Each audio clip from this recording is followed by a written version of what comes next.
अपने इतिहास में हिंदुस्तान ने कई लड़ाइयां लड़ी और लगभग हर बार देश को जीत का गौरव मिला। लेकिन एक युद्ध ऐसा था जो दरअसल युद्ध नहीं, छल की दास्तां थी। जब दोस्ती की पीठ पर दगाबाजी का खंजर चला, तब दोस्ती का भरोसा हिंदुस्तान का था और विश्वासघात का खंजर चीन का। उस युद्ध में हार से ज्यादा अपमान का लहू निकला।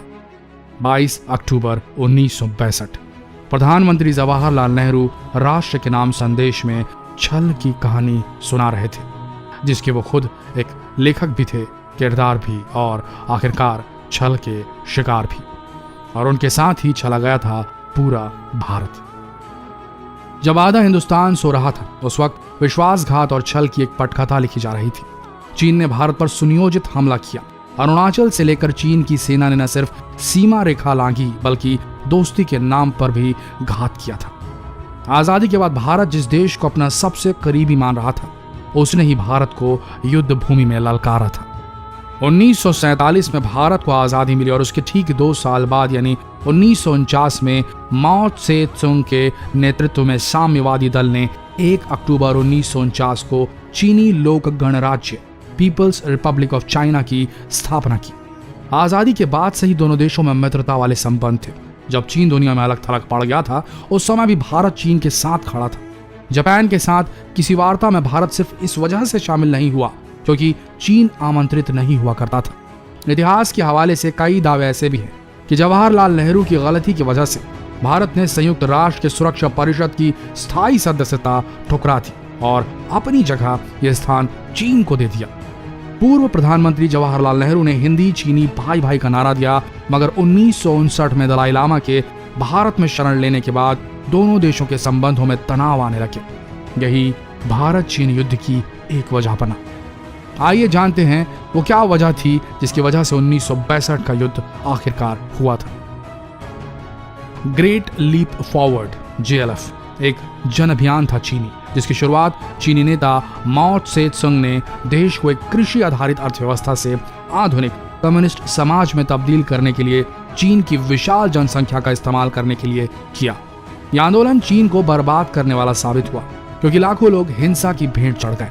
इससे माओ त्से तुंग की देश की सत्ताधारी communist party of China CPC के सर्वोच्च नेता के तौर पर स्थिति बेहद कमजोर हो गई और इसीलिए उन्होंने कई व्यवहारिक मुद्दों पर से नियंत्रण खो दिया चीन में। इसलिए वो साबित करना चाहते थे कि वो अब भी सत्ता में है। विशेष रूप से सेना का नियंत्रण माओ त्से तुंग के ही हाथ में है, ये वो साबित करना चाहते थे। इसलिए उन्होंने तिब्बत के कमांडर को बुलाया और पूछा कि क्या आप इस बात का भरोसा दिला सकते हैं मुझे कि भारत से आप युद्ध जीत सकते हैं या नहीं। झांग गुओ हुआ तिब्बत रेजिमेंट के तत्कालीन PLA कमांडर थे। कमांडर ने कहा, हाँ माओ त्से, हम युद्ध आसानी से जीत सकते हैं। तब माओ त्से तुंग ने कहा, आगे बढ़ो और इसे अंजाम दो। इसका उद्देश्य ये प्रदर्शित करना था कि सेना पर उनका व्यक्तिगत नियंत्रण है, इसलिए इसका भारत चीन सीमा विवाद से बहुत कम ही लेना देना था।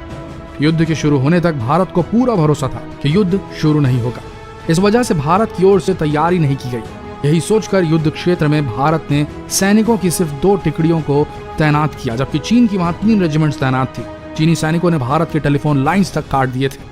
इससे भारतीय सैनिकों के लिए अपने मुख्यालयों से संपर्क करना मुश्किल हो गया था। भारतीय सेना इस हमले के लिए तैयार नहीं थी। नतीजा यह हुआ कि चीन के 80,000 जवानों का मुकाबला करने के लिए भारत की ओर से मैदान में केवल 10 से 20,000 सैनिक मौजूद थे। ये युद्ध पूरे 1 महीने चला, जब तक कि 21 नवंबर 1962 को चीन ने युद्ध विराम की घोषणा नहीं करती। भारत की हार के पीछे केवल ये कारण नहीं था, कारण कुछ और भी थे और उनकी तफ्तीश अभी बाकी थी। सवाल ये थे, क्या तय थी 1962 में चीन के हाथों भारत की हार? क्या बिना तैयारी के भेजे गए थे भारतीय सैनिक? क्या मोर्चे पर चीन की तैयारियों के बारे में भारत के पास कोई सूचना नहीं थी? दरअसल इन्हीं सवालों का जवाब लेफ्टिनेंट जनरल नील एंडरसन और ब्रिगेडियर PS भगत ने अपनी रिपोर्ट में ढूंढने की कोशिश की थी। इस रिपोर्ट को गोपनीय घोषित कर दिया गया था। इसकी दोनों कॉपियों को रक्षा मंत्रालय में सुरक्षित रख दिया गया था। लेकिन 1962 के दौर में टाइम्स मैगजीन के संवाददाता के तौर पर दिल्ली में काम कर रहे मैक्स नेविल ने इस रिपोर्ट के मौजूद होने का दावा किया था। उन्होंने इस रिपोर्ट को ऑनलाइन डाल दिया था। उस जमाने में मैक्स नेविल का दावा था कि रिपोर्ट में हार के लिए नेहरू की नीतियां जिम्मेदार थी। नेहरू की फॉरवर्ड पॉलिसी पूरी तरह नाकाम साबित हुई थी। साथ ही दिल्ली और सेना के फील्ड कमांडरों के बीच तालमेल की बेहद कमी थी। सैनिकों की खराब तैयारियां और संसाधनों की कमी को भी जिम्मेदार माना गया था। ऑस्ट्रेलियाई पत्रकार मैक्स नेविल ने एक किताब इंडियाज चाइना वॉर लिखी, जिसमें सीक्रेट रिपोर्ट के हवाले से कई दावे किए गए।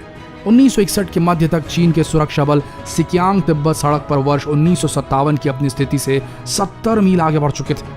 भारत की 14,000 वर्ग मील जमीन पर उन्होंने कब्जा कर लिया था। देश में इसकी तीखी प्रतिक्रिया हुई। सरकार आलोचनाओं के घेरे में फंस गई। आलोचनाओं से तंग आकर नेहरू ने तत्कालीन सेना प्रमुख पीएन थापड़ को चीनी सैनिकों को भारतीय इलाके से खदेड़ने का आदेश दे डाला।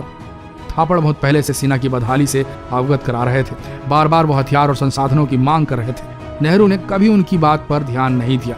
शायद प्रधानमंत्री को रक्षा मंत्री वी कृष्णा मेनन की बातों पर ज्यादा भरोसा था, जिन्होंने सेना की क्षमता और तैयारी के बारे में उन्हें बढ़ा चढ़ाकर बता रखा था। 13 अक्टूबर 1962 श्रीलंका जाते हुए नेहरू ने चेन्नई में मीडिया को बयान दिया कि उन्होंने सेना को आदेश दिया है कि वो चीनियों को भारतीय सीमा से निकाल फेंके। नेहरू के इस बयान से सैनिक हेडक्वार्टर हक्का बक्का रह गया। जब सेना प्रमुख थापड़ ने रक्षा मंत्री से इस बारे में पूछा हड़बड़ाकर, तब उनका जवाब था कि प्रधानमंत्री का बयान राजनीतिक स्टेटमेंट है। इसका अर्थ है कि कार्रवाई 10 दिन में भी की जा सकती है, 100 दिन में भी की जा सकती है और 1000 दिन से भी ज्यादा लग सकते हैं। लेकिन नेहरू के स्टेटमेंट के 8 दिन बाद चीनियों ने आक्रमण कर दिया। हमारे हिसाब से अगर 1962 के इंडिया चाइना वॉर का सही तरीके से एनालिसिस किया जाए तो नतीजा ये आएगा कि ढिलाई भारत की ओर से हुई थी और इसके पीछे थी पॉलिटिकल केयरलेसनेस, अपने देश की सीमाओं की सुरक्षा में की गई केयरलेसनेस, सेना को लड़ाई के लिए रिसोर्सेज अरेंज कर न दे पाने की केयरलेसनेस। और इस केयरलेसनेस के बाद आज 2020 के भारत को ये बात गांठ बांध कर रख लेनी चाहिए कि भारत चीन बॉर्डर सेफ नहीं है। 130 करोड़ लोगों का देश है भारत।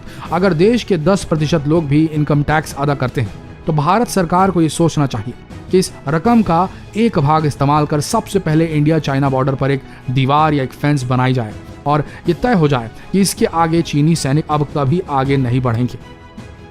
नहीं तो जब फिर से किसी भी प्रकार की केयरलेसनेस होगी, राजनीतिक हो या कुछ और, तो फिर ड्रैगन सेंध मारेगा देश में।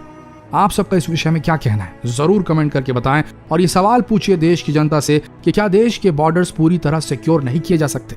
टैक्स के पैसों का एक भाग, केवल 1 साल का भाग लगाकर इसे ठीक नहीं किया जा सकता? शेयर करें ये वीडियो और जवाब मांगे जनता से। अभी शेयर कीजिए। धन्यवाद।